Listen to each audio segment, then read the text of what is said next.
नमस्कार दोस्तों, मैं आपका अपने चैनल HVS स्टडीज़ में स्वागत करता हूं। इस वीडियो में आपके लिए 22 मार्च 2023 का करंट अफेयर लेकर आ गया हूं। साथ में हम स्टैटिक जीके और रिलेटेड करंट अफेयर का रिवीजन करते हुए चलेंगे। अगर आप इस चैनल पर पहली बार आए हो तो चैनल को सब्सक्राइब कर लीजिएगा। वीडियो अच्छी लगे तो वीडियो लाइक करके ज़रूर जाइएगा। लास्ट में आपके लिए क्विज़ रखा है, उस क्विज़ को ज़रूर सॉल्व कीजिएगा। चलिए बात करते हैं लास्ट डे के क्विज की। तो लास्ट डे आपसे क्वेश्चन पूछा गया था, which state become India's first state to start insurance scheme for sericulturist. तो कौन सा राज्य रेशम उत्पादों के बीमा योजना शुरू करने वाला भारत का पहला राज्य बन गया? तो आप सभी ने आंसर उत्तराखंड दिया था और उत्तराखंड ही सही आंसर है। आज के पहले क्वेश्चन को स्टार्ट करते हैं। पहला क्वेश्चन है, ISSF shooting world cup begin in which city? तो ISSF की शूटिंग वर्ल्ड कप ऑर्गेनाइज कराई जा रही है और इसको कहां पर ऑर्गेनाइज कराया जा रहा है? तो आंसर होगा भोपाल में इसे ऑर्गेनाइज कराया जा रहा है। मध्य प्रदेश की ये कैपिटल है भोपाल, जिसमें ISSF shooting world cup organise कराया जा रहा है। ध्यान रखिएगा, पूछा जा सकता है। भारत लगातार जब से ISSF का वर्ल्ड कप ऑर्गेनाइज हो रहा है उसमें अच्छा परफॉर्मेंस पिछले कुछ सालों से कर रहा है, मतलब ये कह सकते हैं पहली पोजीशन पर रह रहा है। तो ध्यान रखिएगा, इसका इनॉग्रेशन 21 मार्च को किया गया भोपाल की, मध्य प्रदेश की कैपिटल भोपाल में। ध्यान रखिएगा, और पहली बार ऐसा हो रहा है कि जो ISSF का कोई भी टूर्नामेंट है वो दिल्ली से बाहर कराया जा रहा है। ध्यान रखिएगा, शिवराज सिंह चौहान जी के द्वारा इसको इनॉग्रेट किया गया। Madhya Pradesh state shooting academy में इसको ऑर्गेनाइज कराया जा रहा है। ठीक है, चलिए आगे बात करें। तो ISSF वर्ल्ड कप को कब से शुरू किया गया? तो इसको हर 4 साल में ऑर्गेनाइज कराया जाता है और इसको 1954 से ऑर्गेनाइज कराया जा रहा है। ISSF की फुल फॉर्म होती है इंटरनेशनल शूटिंग स्पोर्ट फेडरेशन। अब जो भी स्पोर्ट से रिलेटेड क्वेश्चंस हैं उनको रिवाइज करते हैं। जैसे Rohan Bopanna oldest tennis player बन चुके हैं जिन्होंने ATP मास्टर्स में 1000 टाइटल जीते। RCB रॉयल चैलेंजर्स बेंगलोर जिसकी बैंकिंग पार्टनर बना है Equitas small finance banking. FIFA के प्रेसिडेंट दोबारा से चुन लिए गए Gianni Infantino. ICC player of the month फरवरी के लिए एस्ले गार्डनर और हैरी ब्रुक को चुना गया। वुमेन्स वर्ल्ड बॉक्सिंग चैंपियनशिप 2023 में ब्रांड एम्बेसडर बनाया गया है MC मैरी कॉम को और फरहान अख्तर को। मैक्स वर्स्टप्पन जो कि बहरेन ग्रैंड प्रिक्स को जीत चुके हैं, 2023 की पहली कारों की रेस है। कर्नाटका जिसने संतोष ट्रॉफी को जीत लिया। एशियन चेस फेडरेशन में डी गुकेश को प्लेयर ऑफ द ईयर का अवार्ड दिया है। फीफा अवार्ड दिए गए जिसमें लियोनल मेसी को फीफा का बेस्ट प्लेयर चुना गया 2022 के लिए। अगला question, who is the author of the book Bipin the man behind the uniform? Bipin the man behind the uniform पुस्तक के लेखक कौन है? आंसर होगा रचना बिष्ट रावत। तो यहां पर सेकंड ऑप्शन बिल्कुल सही होगा, रचना बिष्ट रावत।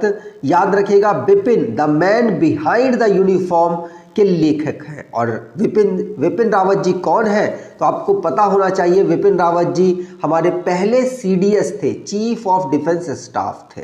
और रचना बिष्ट रावत जो कि एक जर्नलिस्ट और ऑथर है, उनके द्वारा इस बुक को लिखा गया।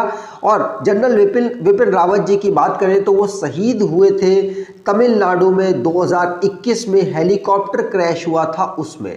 ठीक, आगे बात करें तो जो भी रिसेंटली में हमारी बुकें रिलीज हुई उनको रिवाइज करते हैं। जैसे पहली बुक पढ़ ली, दूसरी है as God as my word, ये के.एम. चंद्रशेखर के द्वारा लिखा गया Mundaka Upanishad the gateway of the eternity, जिसको डॉक्टर करण सिंह ने लिखा है, the book of Bihari literature, जिसको अभय के ने लिखा है, जेपी नड्डा के द्वारा Modi shaping a global order in flux को लॉन्च किया गया, सलमान रुश्दी जिन्होंने विक्ट्री सिटी को लिखा है, ब्रिटिश इकोनॉमिस्ट है मेघनाथ देसाई जिनके द्वारा the poverty of the political economics को लिखा गया, India's knowledge supremacy the new डाउ, जिसको डॉक्टर अश्वनी फर्नांडिस ने लिखा है। आगे बात करें, इसी प्रकार से आप अपने स्टैटिक जीके वाले पोर्शन को भी बेहतर कर सकते हैं रिवीजन के माध्यम से। इस ई बुक को परचेज करके 2 से 3 बार रिवाइज करेंगे तो यकीन मानिए आपका स्टैटिक वाला पोर्शन भी बेहतर हो जाएगा। अगला question, according to the world happiness report 2023 which country is the happiest country in the world. तो वर्ल्ड हैप्पीनेस रिपोर्ट 2023 के अनुसार दुनिया का सबसे खुशहाल देश कौन बना है? आंसर होगा दोबारा से वही देश है फिनलैंड। फिनलैंड यहाँ पर टॉप कर गया है, ध्यान रखिएगा। वर्ल्ड हैप्पीनेस रिपोर्ट में फिनलैंड टॉप पर है, उसके बाद डेनमार्क, आइसलैंड, स्विट्जरलैंड और नीदरलैंड का नंबर आता है। अगर बात करें भारत की तो भारत तो 136 नंबर पर है। भारत से ऊपर उसके पड़ोसी देश हैं जैसे नेपाल 84 पर, बांग्लादेश 94 पर, पाकिस्तान 121 पर, 127 पर श्रीलंका का नंबर आता है। अंतिम पोजीशन पर 146 पर अफगानिस्तान की रैंक यहाँ पर दी गई है। ध्यान रखिएगा, पूछा जा सकता है। मैंने ऑलमोस्ट यहाँ पर जो लिखा है सब कुछ बता दिया है, बस एक चीज़ नहीं बताई, इस रिपोर्ट को किसके द्वारा पब्लिश किया गया।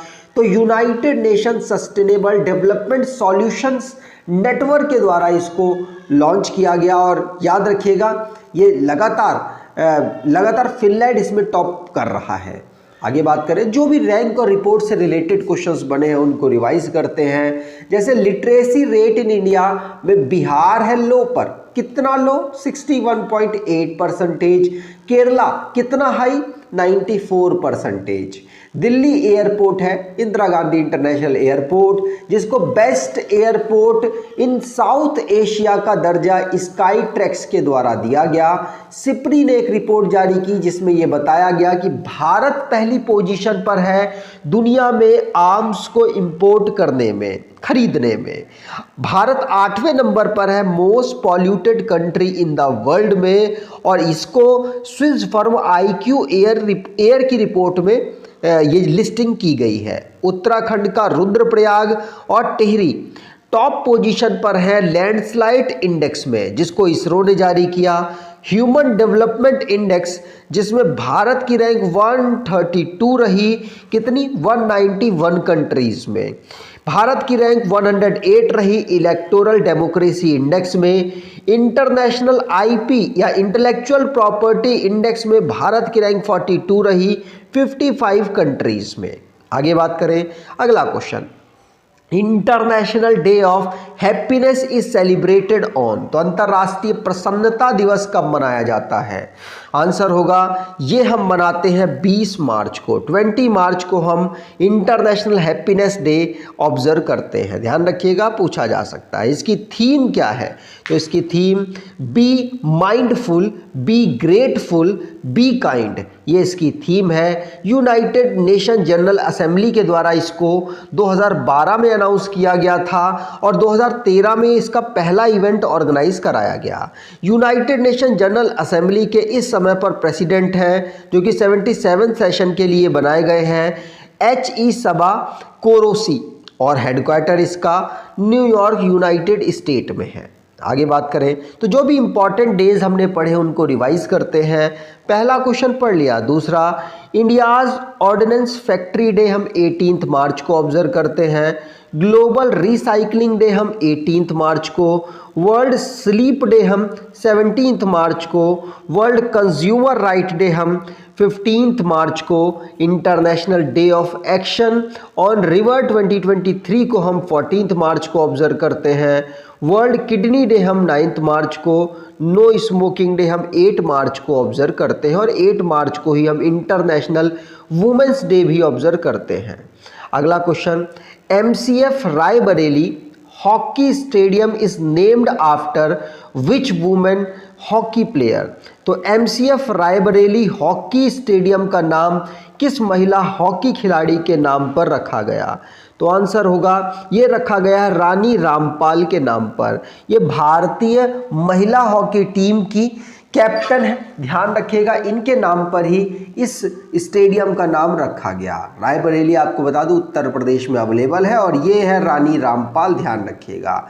इनको वर्ल्ड स्पोर्ट्स के द्वारा भी बेस्ट प्लेयर का अवार्ड मिल चुका है, ध्यान रखेंगे, पूछा जा सकता है। अगला question, who has been enrolled in the bar council of the state as the first transgender lawyer in Kerala।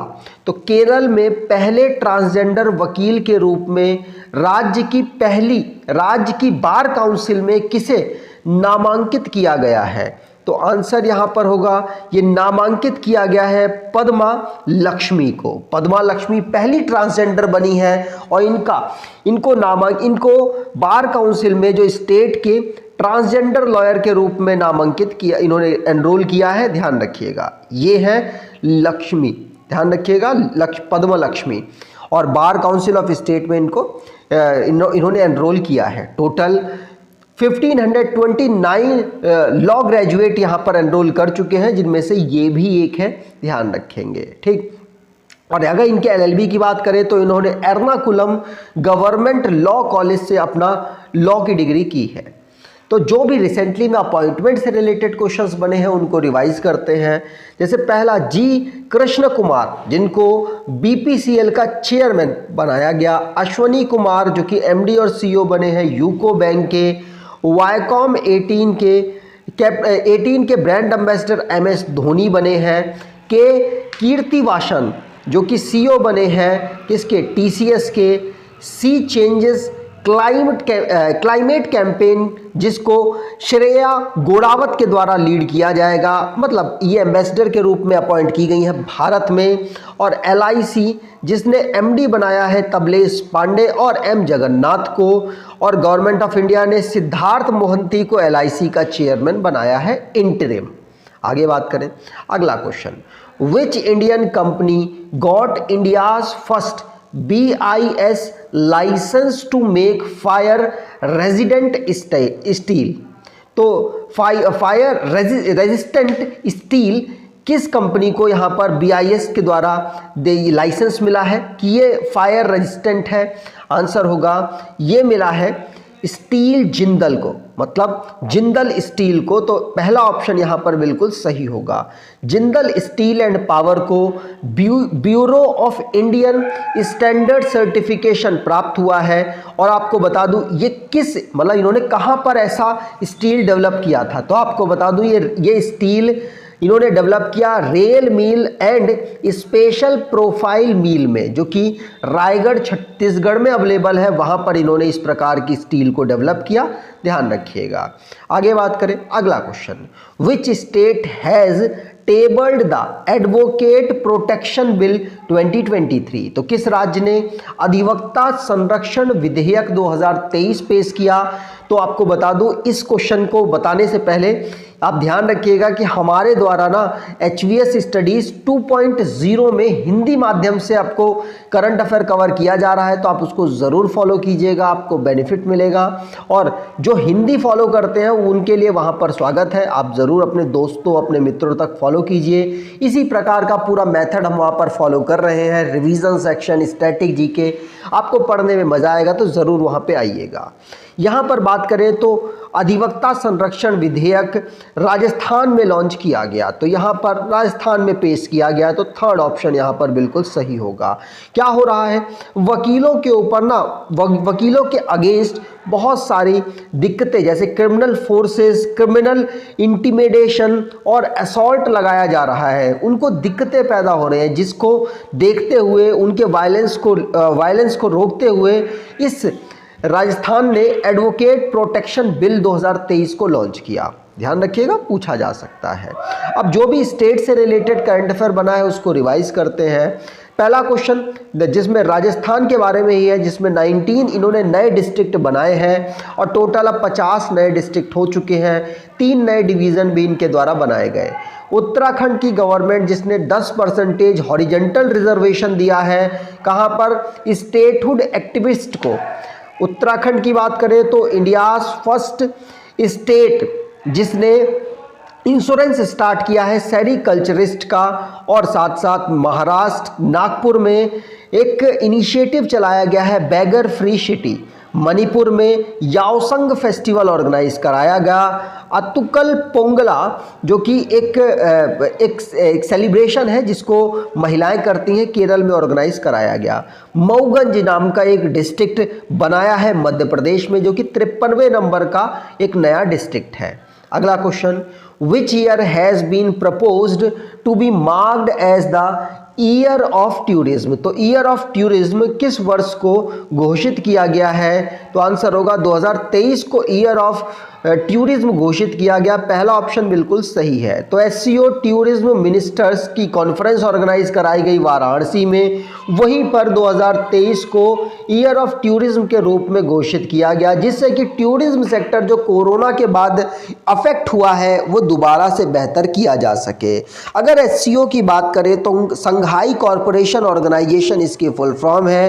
Total 9 state इसके मेंबर हैं, ध्यान रखिएगा। China, India, Kazakhstan, Kyrgyzstan, Pakistan, Russia, Tajikistan, Uzbekistan और ईरान यहाँ पर मिस है। तो total 9 member यहाँ पर इसके देश है।